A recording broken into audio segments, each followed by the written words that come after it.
So let us see what do we have here for you guys today. I'm sensing some kind of something exciting na mangyayari rito sa inyo. Yung maiba naman, maiba naman. Maiba taya ba yun? Isa na namang joke ang pumanaw. So, mukhang meron ditong maiiba, no? Dito sa inyo or sa gagawin ninyo or yeah, there's a change. A change that will be so exciting for you because the vibe is I'm getting excited. I'm so excited and I just can't hide it. I don't wanna lose control, but I think I like it. Naging rock na naman. Sino excited? Itaas ang hindi liit sa paa.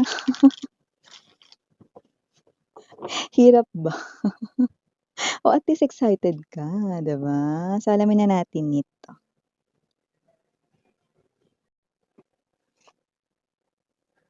Oh, we're hearing that song, ang aga nung song, 'no? Itanong mo sa akin kung sinong aking mahal. Yun, oh. O itanong mo daw sa kanya kung sino yung mahal niya. Yun, ba naman. O sige tapos na yung reading. Niligpit. So we have here the strength energy. We also have here the 9 of Wands. Nandito din for you guys ang 7 of Swords energy. Oh, 7-7. Being cautious yet curious. Ace of Swords. Yeah. Center of the reading is the Knight of Cups energy. Definitely. Full energy. Okay. 8 of Wands. The High Priestess. 2 of Swords. Wow. Nakikita kitang magpapanik. Dito sa situation na ito.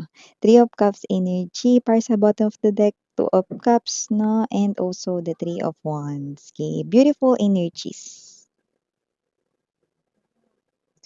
Hi and hello there everyone. My name is Yan. Welcome new subscribers, returning Istam buyers. Thank you sa inyong walang sawang love at support for me. Kung di niyo pa alam, may pa tayo na main channel, ang The High Priestess. Ang link niyan down below sa ating description box. So if interesado, i-click lamang yung link na yan para kayo mapunta doon at araw-araw ay nag-upload po tayo ng collective readings for all signs there. At yung ating gender dito sa babae, lalaki, LGBT, everybody welcome. Pwede rin pong i-switch yung mga roles dahil possible magkapalit-palit yan kasi general reading ito. And at the end of the day, everybody, you have your free will. Like, malaya ninyong gamitin yan anytime, anywhere. Timeless din tayo dito. Like, pwedeng tapos na, sa iba nangyayari na, sa iba mangyayari pa lang. But this person here, hinahamon ka niya. Yan o, hindi yung bunong braso, suntukan, sampalan, or sabunutan, kundi hinahamon ka niya mga babes, no, na tanungin mo siya kung sino yung kanya ritong mahal. So with the 8 of Wands energy, di ba yung song, no? Definitely, no? Our song is being bigay, no? Ng ating mga spirit guides, no? Para makakuha rito ng clue. So I do see that this person here could be challenging you, even though this is a bit risky with the full energy. Ay naku, yuko nga miss yan, mamaya mali naman ako. Ay naku, hindi miss yan. Baka mamaya mapahiya lang ako. Baka naman, tinitis lang niya ako or baka naman binibiro niya lang ako o baka naman pinagtitripan niya lang ako.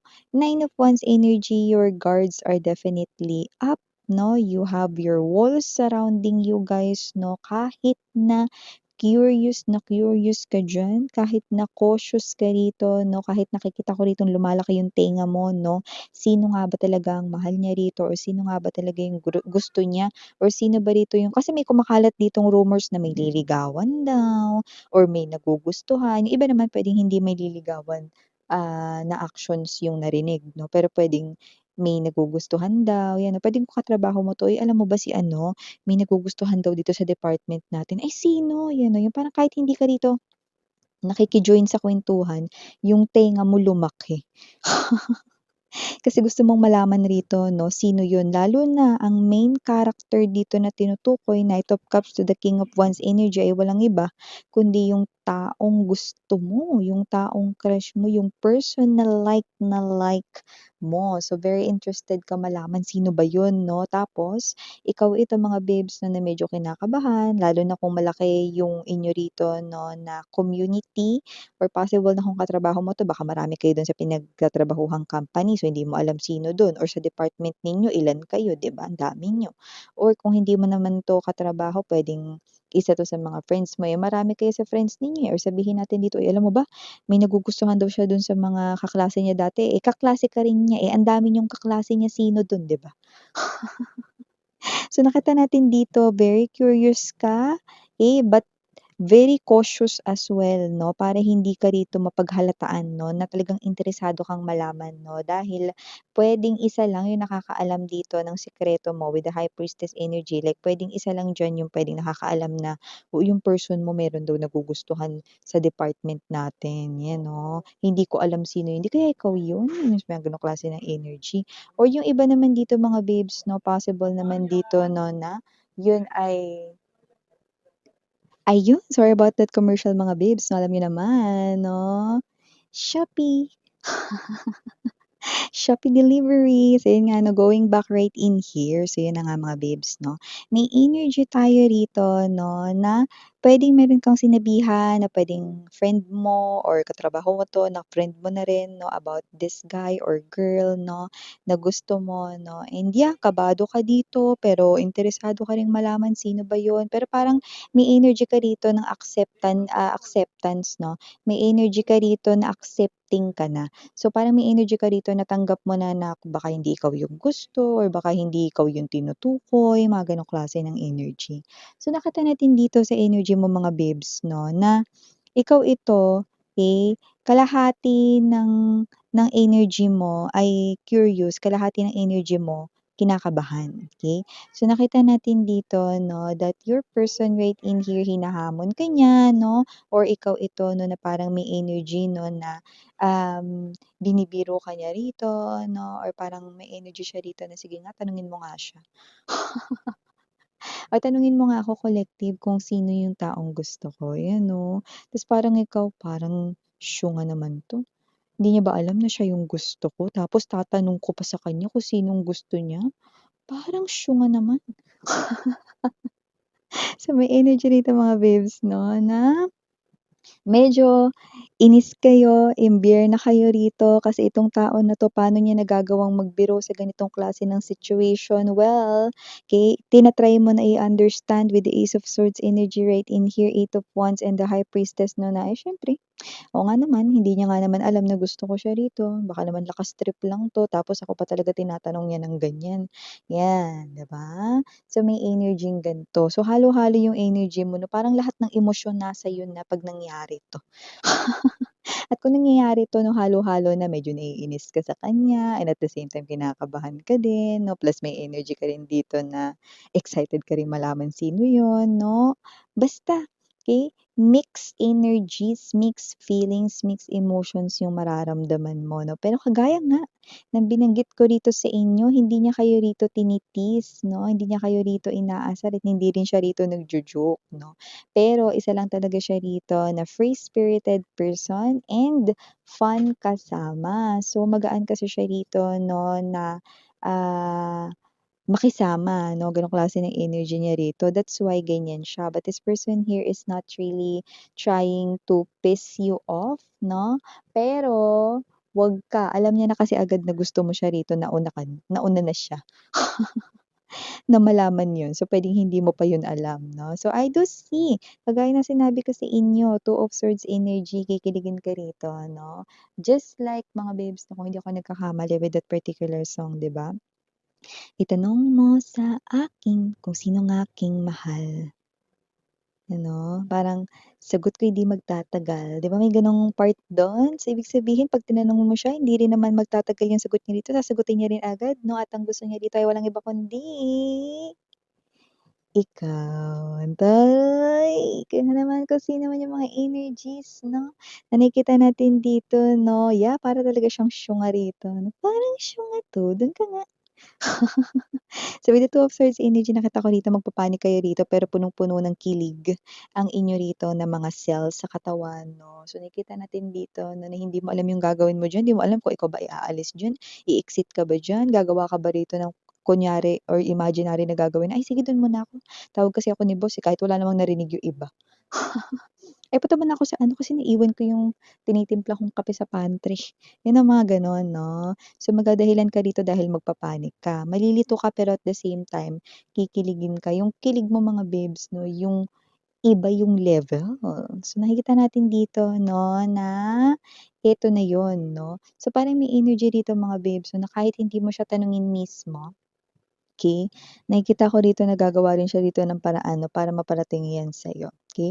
I know this is a bit risky lalo na if you are a, divine feminine energy 'no, medyo alam mo na, medyo, takot ka rito 'no na magtanong ng diretso 'no. But if you are someone here na nagtataglay ng divine masculine, I'm not pertaining with gender, ibig sabihin yung lakasan ng loob.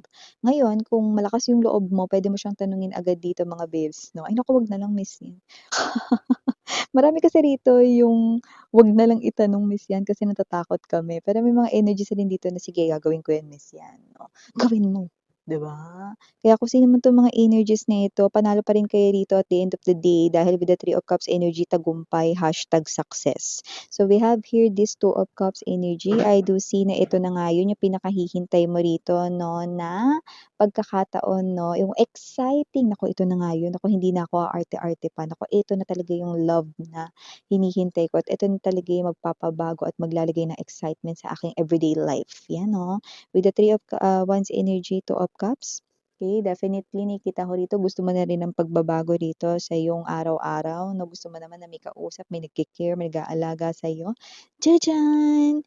Eto na siya at hindi lang eto siya kundi siya mismo yung specific person na type at gustong-gusto mo, 'yan 'no. Alam mo maganda yung energy niya 'no, kasi King of Wands energy, kahit na ikaw yung medyo kinakabahan, naduduwag, natatakot magtanong na una, King of Wands energy siya. So, may energy siya rito na strong personality, hindi natatakot rito na magtanong, okey, sa'yo ng mga medyo hindi madadaling itanong for you. Pero this person here is someone na, magle-lead 'no, para lang rito malaman at magawa kung ano yung gusto niya rito na malaman or gawin. So, may energy rito 'no na wala kang gagawin, hayaan mo lang siya kung ang gusto mo rito, ay mauna siya, mauuna rin naman talaga siya. So, wag ka na rito masyadong mag-isip, pero yung iba 'no, total naman 'no, exciting naman na ito 'no, ba't hindi niyo pa itanong, ayan 'no. Hinahamon mo ba kami miss yan? Actually, siya ang unang naghamon sa inyo. Pero kaya malakas ang loob ko dito 'no, na hamunin din kayo dahil nakikita ko na sa huli kayo pa rin ang may halakhak dito. Ibig sabihin #success, #tagumpay 'no. Kakabahan lang kayo ng very, very light pero yun nga, ang person ninyo 'no, ang nakikita ko rito na person mismo na nasa isip at puso mo. The one you have feelings for. So for the initials right in here, capital letter J, capital letter T, capital letter M, capital letter Y. We also have capital letter C as in cat. We also have here other letters, but maybe it's not capital. We have here S, we have U, we have O, we have A, and last but not the least, we have here the letter P. So yeah, these are all the messages. Thank you so much. Again, I'm Yuriana Ani for the girls and Yana Duna for the boys. Sarang hail, love, and light. Annyeong.